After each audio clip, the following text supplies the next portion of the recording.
dengan saya pada saat ini, Mr. Sorchan, di dalam channel pengembangan kepribadian atau mentoring self improvement. Saat ini kita akan belajar bagaimana melakukan proses mentoring. Bagaimana melakukan proses mentoring.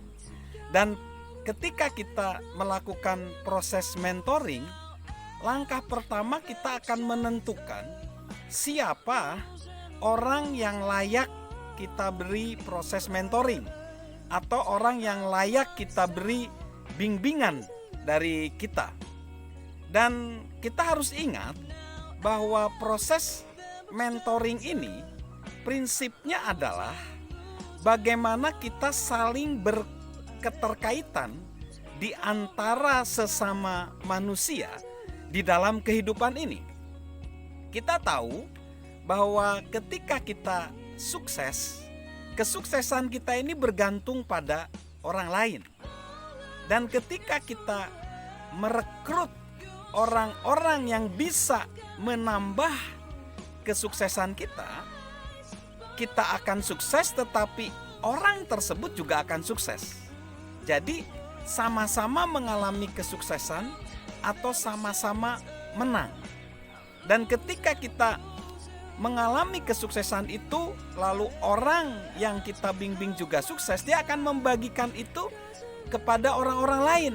Jadi terjadilah gelombang kesuksesan, gelombang keberhasilan, atau gelombang pengaruh-pengaruh positif. Harapannya itu akan menciptakan SDM unggul, baik di lingkungan keluarga kita, di perusahaan kita, di komunitas kita, dan bahkan kita ingin itu berdampak kepada Indonesia yang lebih baik, bahkan dunia yang lebih baik. Nah, ketika kita ingin menemukan siapa yang hendak kita bimbing, ada 10 tips ya, 10 hal atau 10 poin yang perlu kita perhatikan. Yang pertama adalah kita cari orang yang suka mewujudkan banyak hal. Jadi lihat apa yang dikatakan oleh seorang tokoh terkenal dalam teori kesuksesan pribadi, yaitu Andrew Carnegie. Andrew Carnegie berkata demikian ya, ketika saya bertambah tua, saya memberikan lebih sedikit perhatian pada apa yang orang katakan. Saya hanya memperhatikan apa yang mereka katakan. Ini penting.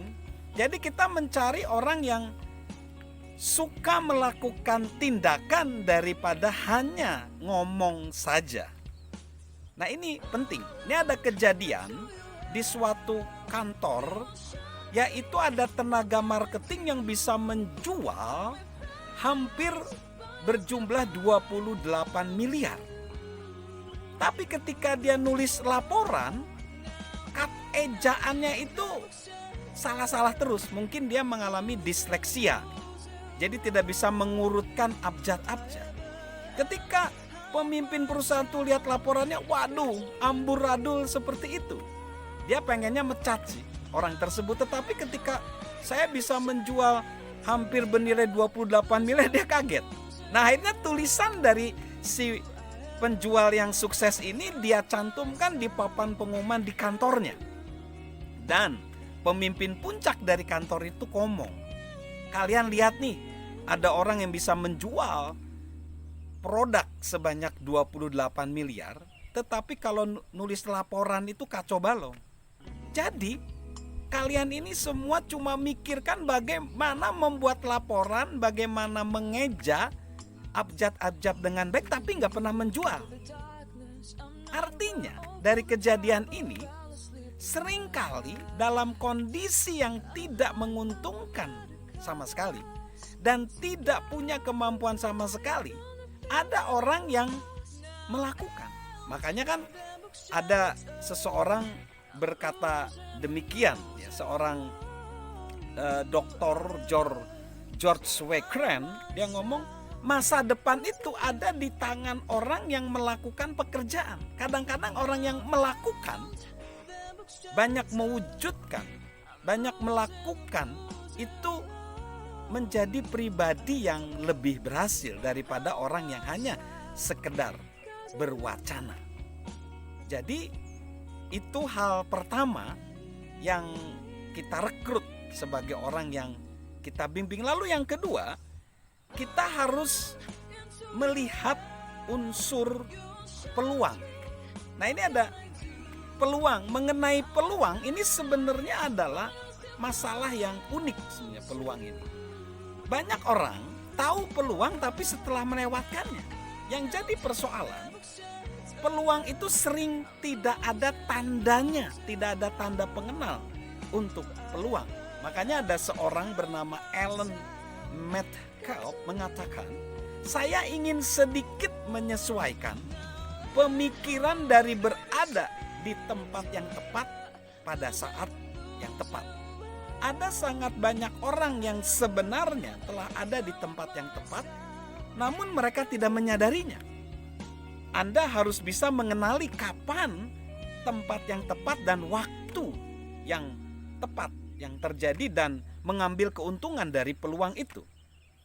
Ada sangat banyak peluang di luar sana. Anda tidak bisa hanya duduk diam dan menunggu. Nah, calon-calon pemimpin yang baik mengetahui hal itu dan dia tidak menggantungkan diri hanya pada keberuntungan. Makanya menurut seorang pendiri Chrysler, pendiri otomotif Chrysler, yaitu Walter P. Chrysler, dia ngomong, alasan mengapa sangat banyak orang hidupnya biasa-biasa saja adalah karena ketika peluang itu mengetuk, mereka hanya ada di halaman belakang. Mereka menanti keberuntungan datang. Nah, ini memang kita mencari orang-orang yang selalu menangkap peluang sebenarnya. Tapi sayangnya peluang itu seringkali tanda pengenalnya nggak ada. Jadi peluang itu adalah menyangkut juga momentum. Jadi ada 2 poin yang penting dan kita akan sambung nanti di segmen berikutnya. Bagaimana kita menemukan orang yang bisa kita bimbing, yaitu tadi yang pertama adalah orang yang mewujudkan banyak hal dan orang yang menangkap peluang. Salam mentoring dari saya, Mr. Sorjan.